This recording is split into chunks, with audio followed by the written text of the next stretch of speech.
kabajamtootaaf jaallatamtoota keenya kunoo daa'ima kana qaba. Mucaan daa'ima kana bakka ati ijii koo yoo danda'ame araftu ka siifuun ija siirraa rafiitii natti mul'ataa jira. Hirriboo natti mul'ata. Siifuu koo. Siifuyyee. Bakka rafiftu qabdu ati. Rafishii ati xiqqoos rafiitii. Rafiitii kuuftee galgala wal arginaa naafati ishii. Dhageessee. Bakka ati jiitu yookiin fuutee deemuudha gaa yoo hin danda'amne bakka geessitu yaani bakka rafiftu hin qabne fuutee deemte akkuma rabbeetti boode yaani tikkeettii nan gochiisa uummata.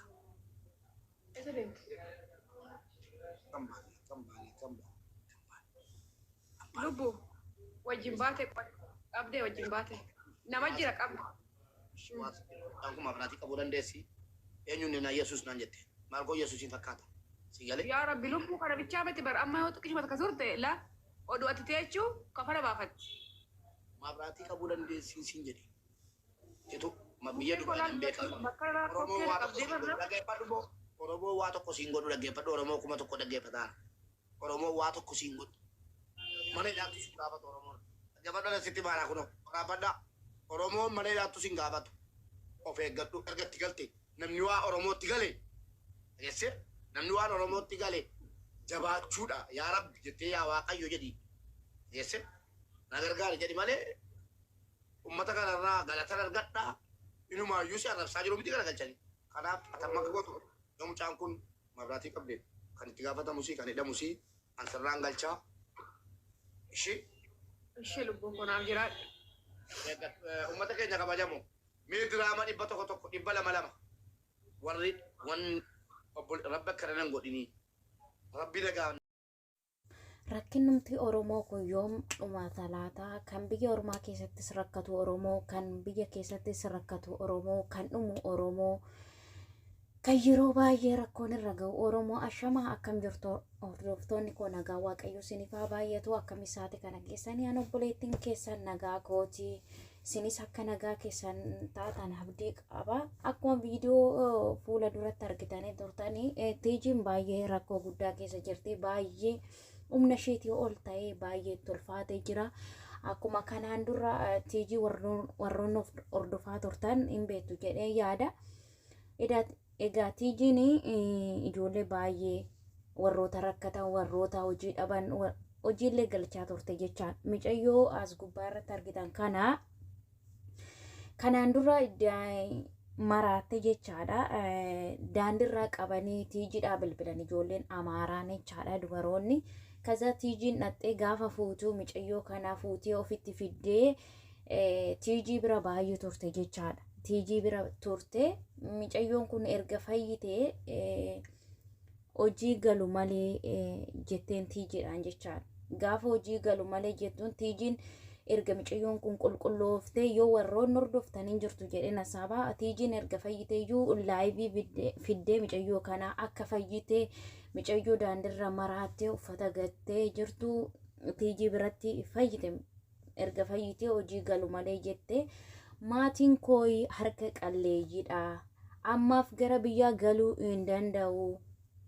Hojjetachuun barbaadaa jetteen tiijiidhaan gaafa akkas jettuun tiijiin ishii jettee tiijiin hojii haa galchitu. Har'a garuu tiijiin rakkina guddaa keessa jirte dhugaa dubbachuun baay'ee tokko na gaddisiiftee maaliifii obboleetti ishii miti garuu dhiigummaa santu ishii mararee dhiigummaadhumaaf oromummaa walitti qabna jettee baay'ee wajjin rakkachaa jirti jechaadha. Warroonni immoo irratti kaanis hin jiru. Dhimma isheeti yaada ishii gaafa duraa hin galchina jennaan diddee hamma immoo dhimma keeti jechaa ni jiru jechaadha. Garuu tiijiin inni rakkina micayyoo kanaa ilaaltee ani hamma kanatti maatiin koo harka qalleeyyii waan ta'aniif iyyuu gara biyyaa galuu hin barbaadu jettee gaafa tiijitti himtu tiijiin immoo maal goote mana hojii gashite. Micayyoon kun erga mana hojii galte gaafa mana hojii galtu dhibee ishii itti ka'e jechaadha. Gaafa itti ka'u micayyoon kun meeshaa fa'aa caccabsitii wantoota garaagaraa caccabsaa turte jechaadha. Gaafa tiijitti bilbilanii kootu fuudhi'aa jedhanii warroonni hojii galchanii tiijiin gaafa fuudhudhattu micayyoon uffatallee baafattee qullaa jechaadha. Waan gootu dhabdee tiijiin kophaa isheeti jechaadha. Har'a ganama laayif irra teessee boossi tiijiin jechaadha. Innaa kaza gaafa tiijiin naxxu mucayyoon uffatallee bakka akkam akkasin hin jedhu beeku dhugaa waaqayyoo uffatallee ofitti kaa'uu diddee kaza eenyu warroota arabaa jechaadha. Warroota arabaa gargaartee makiina seessiftee uffata ishiitti kaa'iftee gaafa tiijiin ofitti fiddee mana geessuu morma qabatte jechaadha. Mucayyoon kun baay'ee waan ishiin haasoftu hin beekamu. Wanta ishiin dubbattu hin beekamu. Tiijiin amma mana keessatti rakkoo guddaa keessa jirti. Warroonni Dubaay keessa jirtan asumaan gargaaraa dhaqaallee eenyu jedhaa isinin jedha. Tiijii irratti kaamaa kan jiru osoo har'a tiijiin mucayyoo kana biratti tiijii wanta ta'eetaa mucayyoon kun lubbuu ishii darbee Oromoon tiijiidha wanti godhu hin jiru jechaadha. Namni har'a mucayyoo kanallee gargaaraa jiru hin jiru tiijii jechaadha. Tiijiin akkuma kanaan dura dubbattee ani hojii kollee dhiise mucayyoo kana qabee tanan taawwan ittiin jiraadhullee hin qabu. Manni kiraan illee natti ga'e jettee baay'ee dubbachaa turte jechaadha har'a.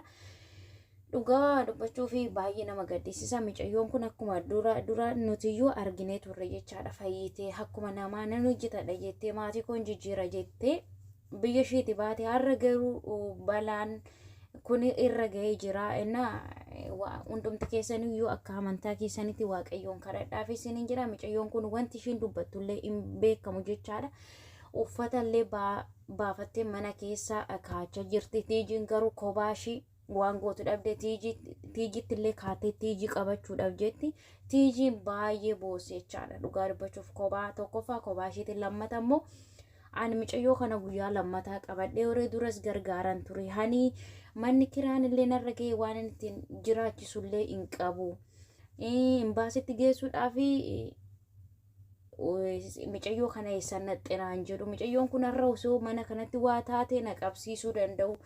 Borus ishii tajjeese naan jedhu maalan godhaa kan jedhu tiijiin kaaftee turte jechaadha. Egaa dhuguma yeroo baay'ee waasan beeku dhugaa waaqayyoo abaarsa wayii qabna ta'uu biyya keessatti illee kan rakkinni guddaan nurra ga'u numa jechaadha. Biyya ormaa kana keessattis ormaa isaanii rakkatu argeen beeku. Akka keenya kanas garaa walitti jabaatanii amma ta'e wal gargaaru jechaadha. Keenya garuu isa ta'u ormi amma mucayyoon kun waan gara laafetti taateef mucayyoo kana ofitti qabdee tiijiin illee dubbattee turte. Hani gara laafummaan qaba nama rakkatee bira darbuu hin danda'u. Hundumayyuu warroota hojii dhabanii ijaasaa na bira dhufanillee torbee lamas torbee sadis na bira turanii deemu. Har'a garuu osoo nani waa rakkadhe namni eessa jirti jedhee na gaafatu hin jiru. Hojii kollee dhaabetananii ijoollee kana gargaaraa jira jettee dubbattee turte. Tiijii koo asumaan galatoomis hin jedhaanillee egaa dhugaa dubbachuu fi mucayyoon kun baay'ee gara laafeeyyunnaa qabdi. Amma immoo osoo fakkeenyaaf rakkinni tokko mucayyoo kanarra ga'e namni gargaaru hin jiru. Oromoo keenyaanuma walirratti ka'uu malee waliif yaaduu hin beennu. Har'a mucayyoon kun osoo tiijii biratti waa taate ishii tajjeese ishiin maal godhe ishii akkas godhe jedhuun jechaadha. Mucayyoo kana akka rakkisan beeka. Mucayyoon kun nama maraatu dhiisii namni fayyaanuu agama akka nama rakkisu hin beekna hundumti keenyayyuu. Egaa dhugaa hin ulfaata.